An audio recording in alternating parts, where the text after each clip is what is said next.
Now on this page, we focus more on the p-value. What does it really mean? Hypothesis testing appears in all upcoming modules. The process and the logic of the hypothesis test will always be the same, but the details will differ somewhat. Every hypothesis test will use a p-value to make a decision about the population or populations, plural, if there are more than one. The p-value is the connection between probability and decision-making in inference. Now we discuss the p-value in more depth and relate it to our previous work with sampling distributions, simulations, and the normal model. So first, what is a p-value? Let's return to the familiar example of the 2008 presidential election. In that election, newspapers reported that Obama received 40% of the white male vote.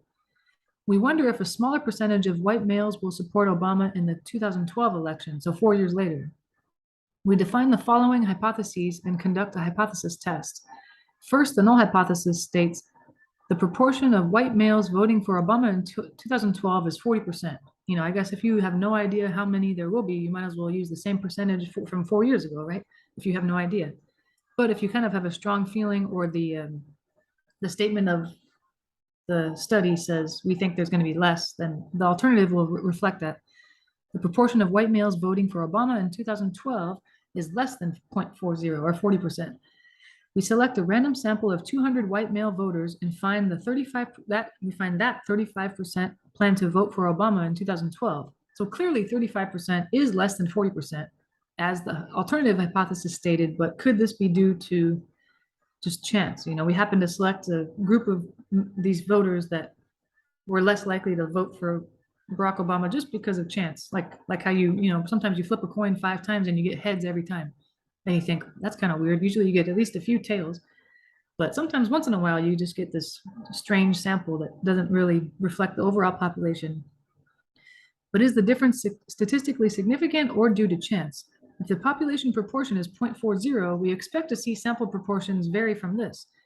But will sample proportions as small or smaller than 0.35 occur very often? What's the probability?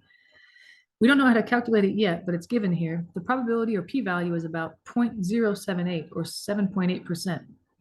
And if we're still using that significance level of 0.05, then this is not a good change. The p-value is the chance that a random sample of 200 white males will have at most 35% supporting Obama if 40% of this population supports Obama. Is it a probability? It is a probability, a relative frequency. This is quite a mouthful. We find that visualizing the sampling distribution helps us understand the p-value. Here is a diagram below that might be helpful in the interpreting of the p-values.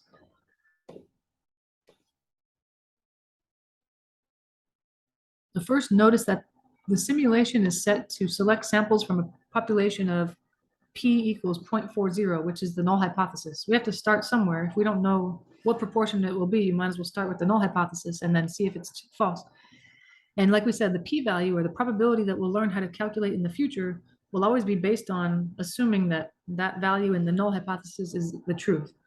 Notice that 117 out of 1,500 samples have sample proportions of 35% or less in this simulation. So in this simulation did 1,500 samples. In real life, in practice, that would be really hard to do. That'd be a lot of work.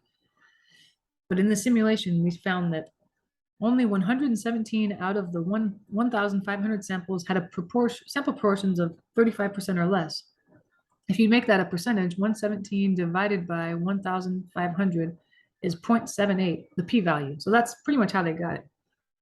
In general, the p-value is the probability that sample results are as extreme as or more extreme than the results observed in the data if the null hypothesis is true.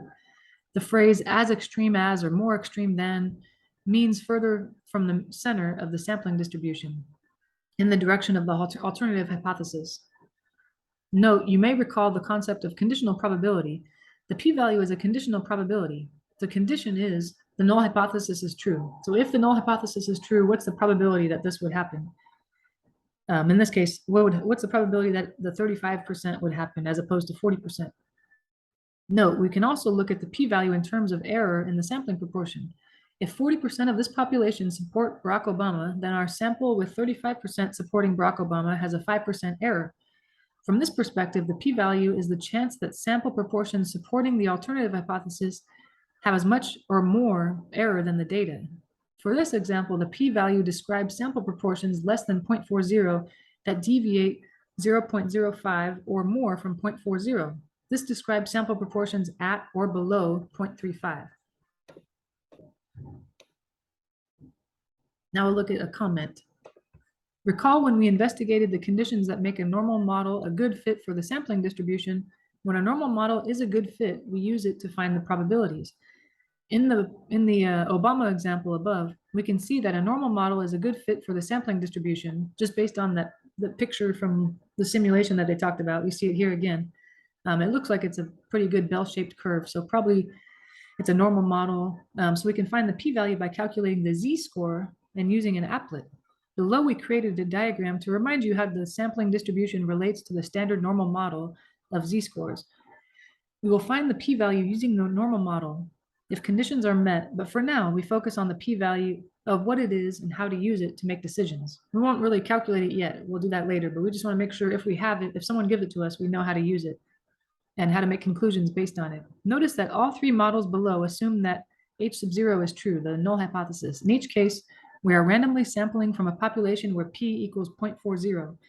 In the standard normal curve, the mean is 0.40, and it becomes, I just wrote over, z equals 0. Come on.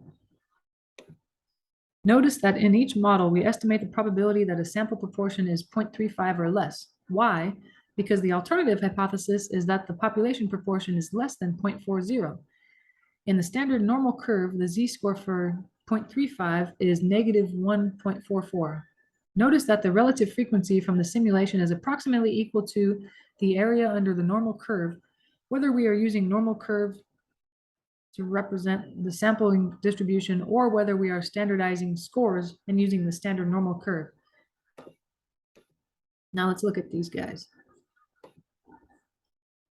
So they said, how likely is it that 35% or less would be to the left on the x-axis? So we're looking at these red bars here that are less than or equal to 35% or 0.35. So that's based on that simulation. They do how many? They do 1,500 sample proportions. And then we look at the normal probability model for sampling distribution. Remember that this is the actual simulation. A bunch of samples were taken and these are the data. That's why these bars are all different heights. But then there's some mathematical model we can come up with to approximate this normal curve. That's what this is here, the second one down. And once we do that, we standardize the values there to find z-scores, just like we kind of did in the previous section. Notice that for our example, the p-value from the standard normal curve is 0.074. It's not exactly equal to the relative frequency in the simulated sampling distribution, 0.078, but it's close. Both of these values represent estimates of the probability we want. In hypothesis testing, you use the standard normal curve or a similar model to find the p-values. For this reason, you will frequently see the p-value defined in terms of the test statistic, which is the z-score in our sample. Here's a common definition. The p-value is the probability of obtaining a test statistic at least as extreme as the one that was actually observed, assuming the null hypothesis is true.